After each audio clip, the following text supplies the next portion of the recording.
Do you have smartphone face? So historically, portraits were often serious because they were very expensive and you didn't have very many of them. So you made them for a really good reason. Like these portraits would have been used to keep the likeness of someone during their life and after death. They highlighted how wealthy you were and how powerful you were and how powerful, say, your marriage or wedding was. This was serious business and you looked serious. Not to mention, it was probably uncomfortable to have your portrait taken. This is the artist Rubens' wife, and so she's very comfortable with him. She served as his model, but usually people didn't feel comfortable, and so they didn't look comfortable.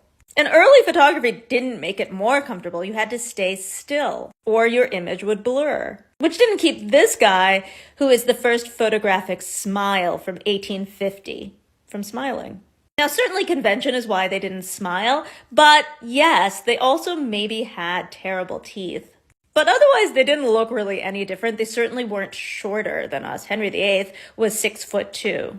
Which takes us to smartphone face. So essentially, we are the same as any of those people that we showed, except with better teeth. And what we have different is that we have a cheap device that we can use over and over until we perfect how we look in that camera. And so our cultural norms are based on that. And so where the first ones were people who were meant to be serious, we have a completely different aesthetic that we aspire to and an easy way to perfect being able to do that right in our own hands.